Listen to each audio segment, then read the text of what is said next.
중국의 사드 보복으로 인한 경제적 피해가 커지고 있습니다. 문화산업도 예외는 아닌데요. 정부가 이번 일로 타격을 입은 문화 콘텐츠 기업을 위해 추가 대책을 추진합니다. 김용민 기자입니다. 중국의 한류 제한령으로 문화산업은 직격탄을 맞았습니다. 지난 7일 중국 사업 피해 신고센터에 지난 3월부터 지난달까지 6개월 동안 접수된 문화 콘텐츠 피해 사례는 모두 60건인 것으로 알려졌습니다. 하지만 접수되지 않은 사례까지 감안할 때 피해는 이보다 더 클 것으로 보입니다. 지난 3월 긴급 경영 지원, 콘텐츠 제작 지원 예산 조기 집행 등의 대책이 발표됐지만 중국 보복의 장기화로 관련 기업의 피해가 커지고 있다는 우려가 제기된 상황.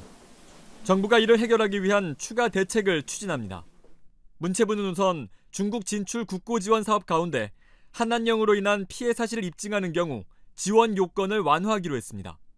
이를 위해 피해 확인 심의위원회를 운영해 피해 기업의 지원 적격 여부를 확인할 방침입니다.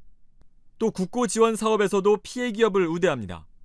한국콘텐츠진흥원, 한국영화진흥위원회 등의 국고 지원 사업에서 피해 기업에 가점을 부여하고 내년 4월 확장 이전할 판교 글로벌 게임 허브 센터 입주 시에도 피해 기업을 우대할 방침입니다.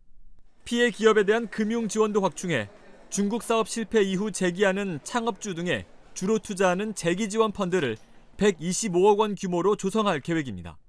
정부는 이와 함께 콘텐츠 업계와 민관 협력 채널을 구축해 중국 시장 상황에 대응하고 해외 진출 전략 수립을 위한 민관 협의체를 운영하기로 했습니다.